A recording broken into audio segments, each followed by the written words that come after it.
Joshua 4:1-14 from the Message. When the whole nation was finally across, God spoke to Joshua, "Select 12 men from the people, a man from each tribe, and tell them, from right here, the middle of the Jordan where the feet of the priests are standing firm, take 12 stones. Carry them across with you and set them down in the place where you camp tonight." Joshua called out the 12 men whom he selected from the people of Israel, one man from each tribe.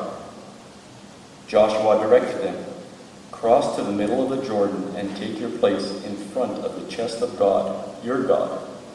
Each of you heft a stone to your shoulder, a stone for each of the tribes of the people of Israel, so you'll have something later to mark the occasion. When your children ask you, 'What are these stones to you?' you'll say, 'The flow of the Jordan was stopped in front of the chest of the covenant of God as it crossed the Jordan. Stopped in its tracks. These stones are a permanent memorial for the people of Israel." The people of Israel did exactly as Joshua commanded. They took 12 stones from the middle of the Jordan, a stone for each of the 12 tribes, just as God had instructed Joshua, carried them across with them to the camp, and set them down there. Joshua set the 12 stones taken from the middle of the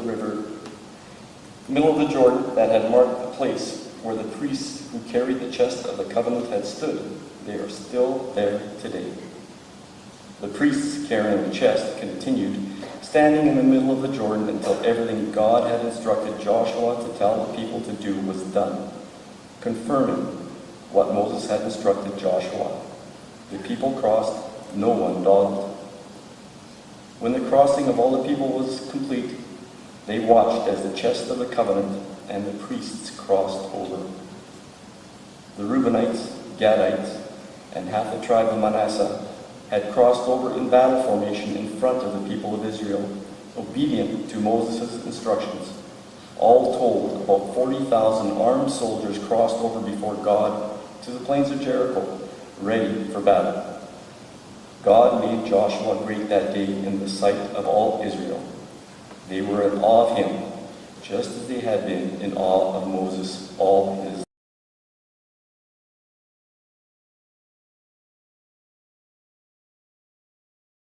Good morning.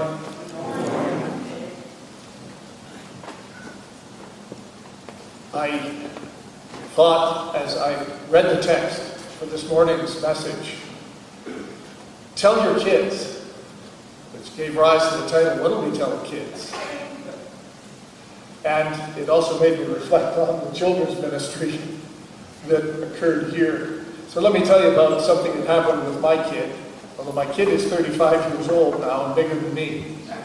And his name is also Peter.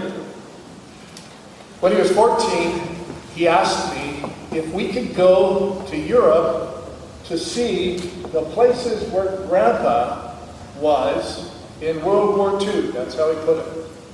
Well, it took about 20 years to get there. Last year we went. I also reflected on the role of stones in the text, and therefore wanted to show you some stones from that trip to Europe. For instance, these ones here, which happen to be Juno Beach, where Canadians landed. We're close to Remembrance Day, aren't we? Queen's Own Rifles went in here. Behind that big concrete block there is a 75mm cannon, and to its right, a 50 caliber machine gun on that day when those people went in. Show the next picture.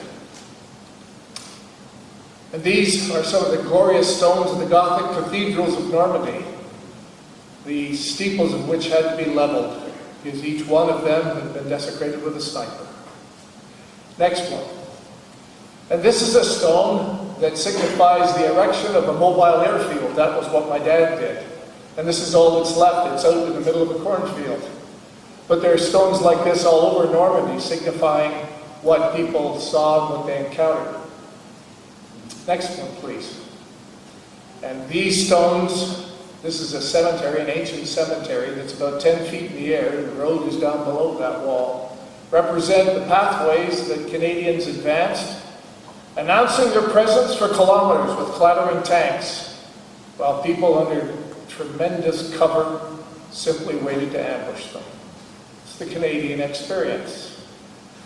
This is what my son wanted to see. This is what our guide showed us. The next one, if you will. These stones represent a bakery. To that bakery, where every day during the Battle of Normandy, a French baker came with his daughter to make bread.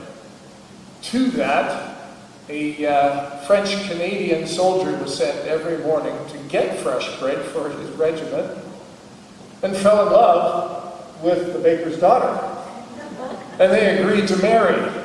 But he lost the use of his legs and released her, and she said, "But I don't release you." He married him and came back to Quebec, and every year they made a trip right to that site. Well, the bakery's gone, but the memory isn't, and the town still celebrates them. Next one. And this is the Abbey of the Ardennes, which is a place of prayer. It became a place of murder when 27 Canadians captured during the Normandy landing were summarily murdered, for which justice was never appropriately extracted. Next one. And these stones are from Dachau. Dachau is a work camp to which all undesirables of the Nazi state were sent to be worked to death. You kept your feet on the stones. If you set foot on the grass, even once, you were shot. My son wanted to see what this was all about, because for him, you don't read it in books, you have to feel it. You have to touch it. And so we went and saw it and touched it, and it occurred to me, a lot of what we saw and touched and felt took the form of stones. What do these stones mean to you, Grandpa, was the question that he had when he went there. I'd heard my dad tell his World War II stories for about 64 years, from the time I could understand English. He'll still tell you to this day. But having heard them over and over again, until I could basically tell them, I still did not have an answer to the question, what do these stones mean to you? What's the significance of them? Why do you keep telling these stories? And even after being there, I still didn't know. See, it's one thing to have an event with a certain description attached to it. It's another thing to answer the question that the Bible poses in this story. What do these stones mean to you?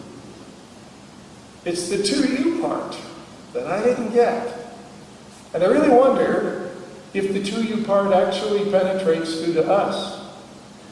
You'll permit me to perhaps, thank you very much for the pictures there, you'll permit me perhaps to tell the Bible story as it is intended to be told, that is, to kids.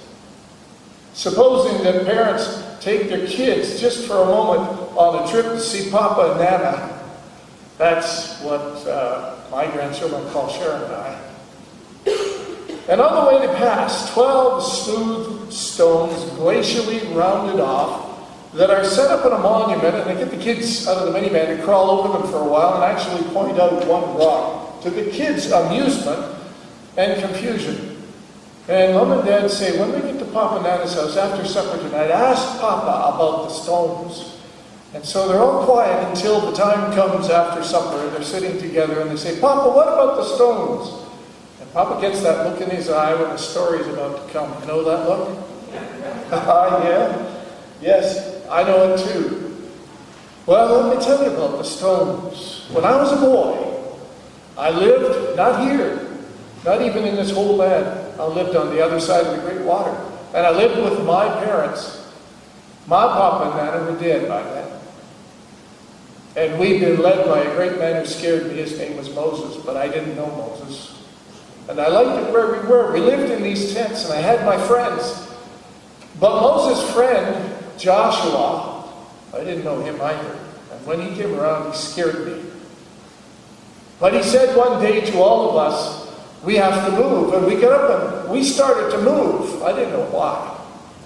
And he also said that all of the priests, I didn't understand the priests, but they had this big thing. They called it the Ark of the Covenant. It was supposed to be our agreement with God, that we would be a people. To me, it just looked like a big chest where my mother put my clothes, but that's what they carried. And he said, they go first. You wait until they're a half mile out ahead, and then all of you follow. And there we were. And my dad had on his soldier's outfit. I didn't get that, because it's hard to march in one of those.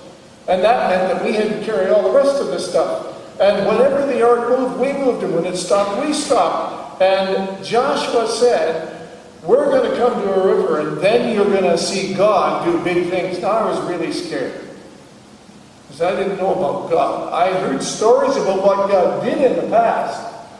I had never seen any of that. Now Joshua says it's going to happen today. Well, my mom said, just be quiet and follow. And when we got to where we could see those priests standing right by the edge of the river, everybody stopped.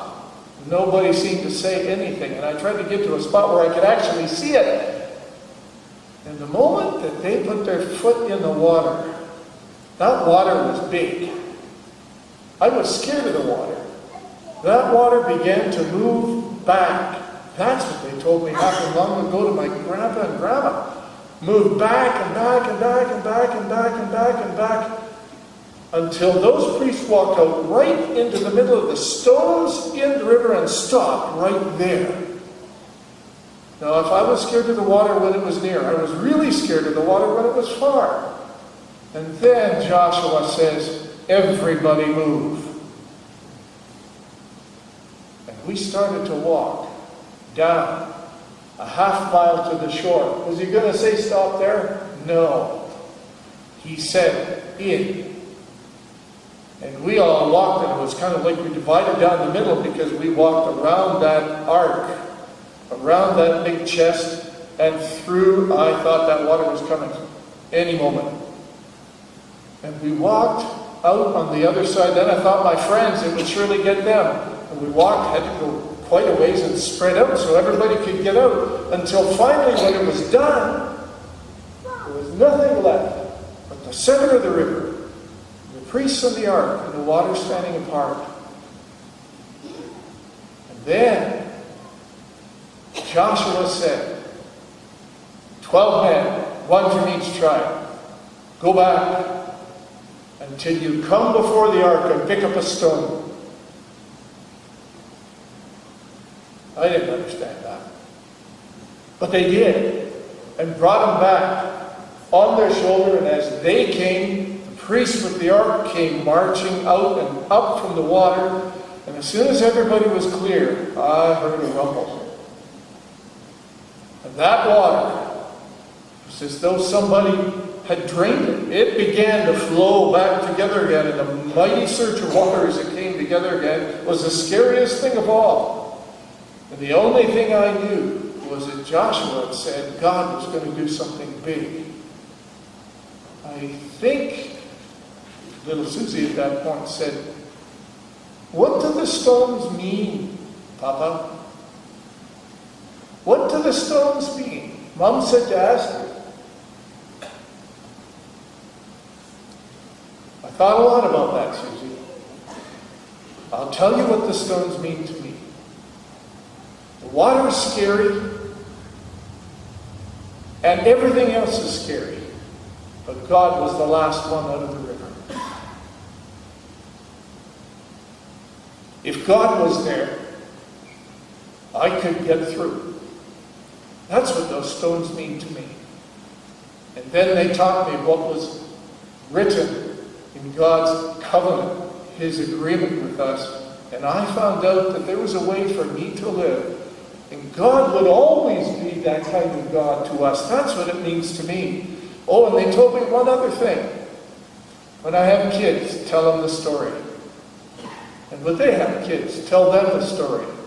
Now you know. You have to tell them when you have kids. And I think at that point, Susie said, is it time for dessert? The way this occurs in the scripture, it seems to be in several different forms, and they've sort of been cut and pasted together, which encourages me to believe that people people actually did tell these stories in so many ways that they were written out for people to put together, which means they took this seriously. Tell them about this story. It also reminds me that the Bible is full of events that are condensed into a meaning for the people to whom they happen, and it says over and over again, tell them the story. It reminds me that all of those become symbols for Jesus Christ, who gives us one huge story in the table, communion table, which is the story of our redemption. It's our crossing of that river. It's our journey in the ark with the animals. It's our baptism. It's all of this. And over again, in the New and Old Testament, it says, tell the kids, don't let this story die. Last year, I sat with my dad in the living room, and he told his stories again. And he said, as though he were reflecting on the telling of this story and trying to find a meaning for himself, these stories are important. And I thought, I know they're important to you. Tell me why. And he added a story I had never heard. I'd heard the story about the D-Day landing. I'd heard the story about the airfields. I'd heard the stories about the Falais Gap and all of that stuff. But I never heard the story about being bivouacked. That was the term he used. His place of lodging in an RAF base in the south of England. Odium, still there. It's not far from Bristol, not far from the sea. My dad had hoped that he'd be trained for the war, but instead of being trained, he was simply called up immediately based on his presenting skills. He was a truck driver. They said, we can use that. And before he'd even had a chance to get his uniform on, they said 21 days embarkation, show up in Halifax. He went home, and within 21 days, married my mother, had a sort of a honeymoon with a borrowed Packard, and she boarded a troop train with him as the only woman on board and went to Halifax. The farthest either one of them had ever been from Toronto was Beamsville. Sorry, Dad had been to Ottawa. They were in Halifax. And he kissed his young wife goodbye. I have pictures of my mother at that. She was probably around maybe 25. And let her find her own way home. Got on a troop ship and crossed an ocean. And they put him up in a barracks in Odium. So heart sick, he could hardly eat. Sitting in that room, wondering what in the world he'd done to himself and to her. The door broke open, and in came a big man. I'd never heard this story before. Big Ben Bunt. Now, already I want to hear this story. Who in the world is Big Ben Bunt? It was the only name my dad could remember. Big Ben Bunt was a Newfoundlander. And he looked at my dad and said to him, you can't stay here. You won't make it if you're like this. You better come with us. There was a whole group of Newfoundlanders, and they included a guy from Toronto. Now, where's Colleen? That's something about down east hospitality, isn't it? Absolutely. Not only did they do that once, they kept my dad in their company through the entire war. All of a sudden, his life made sense to me. I knew those stones, that experience, those stories meant to him. I put it together with every other story that I'd had. Things like, because he was the adult child of an alcoholic, and coming from a place where community wasn't the thing they practiced all that well, he discovered in my mother's Methodist family that they'd invite him for dinner and they'd sing hymns around the piano on Sunday afternoon. That his uncle, who was Christian, extended community to him and held dances and he was invited. That the Parent Memorial United Church, he'd never been inside a church, but the Parent Memorial United Church, who married them, would now accept him into the Light and Life Hour Bible class, and he received his first discipleship in Christian faith and made his first steps of faith. And they even let him play in Charlie's Aunt, which was a play that they put on, which was a wonderful experience for him. I said to him, are you telling me, I'm using theologian's language here, are you telling me that what really rang it for you was community? That's what God meant to you. God was in those events. God was in those Newfoundlanders. God was in those experiences in your life. All the brokenness of the past was made up for. Is that what you're telling me? He said, yes. And my mother chimed in and said, yeah, that's it. Their word for it was the right hand of fellowship. 67 years, I finally got it. Community. We don't go anywhere alone. That's this story. God's in the river. The people are in the river. We're all together in this. As Red Green says, I'm rooting for you. We're all in this together. That's God's message to us, and it was God's message to my family. I don't know where to go to thank all of the people who came together doing perfectly ordinary things to create the kind of community where my dad could come to faith and their marriage be nurtured in such a way. Now get this. He started his life in a home where there's a lot of pain. My grandfather found his solace in addictions. Do you know where I started my life? In Sunday school. I couldn't tell you what that life that my dad had was like. I heard the gospel from the very first day. I was surrounded by all of that. I still am. So is my wife. So are my kids. So are you. If you let it in. Do you know what? That was pure grace. But I understand this. The promise that God made to Abraham, Isaac, and Jacob and made real to Israel and made absolute certain to us in Jesus Christ says this. It's not just about you. It's about generations that come after you. It's about your children's children. By the way, if your heart aches for your children or your children's children, if you're breathing, it's not over. And if you're not, it still isn't. Because God has not forgotten his promises. So I need to finish this message with this. Do you know what your story is?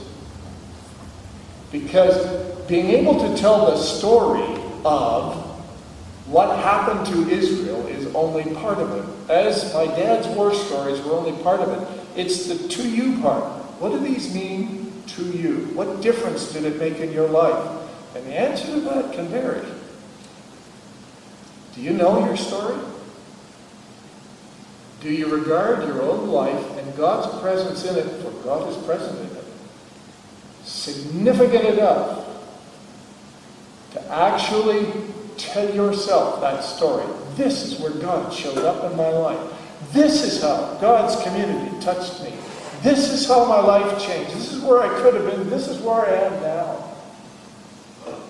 This is the goodness of God that just kept coming and coming and coming. These are the questions I still can't answer. Can you come up with that story? Your life is worth it. And here's the other question.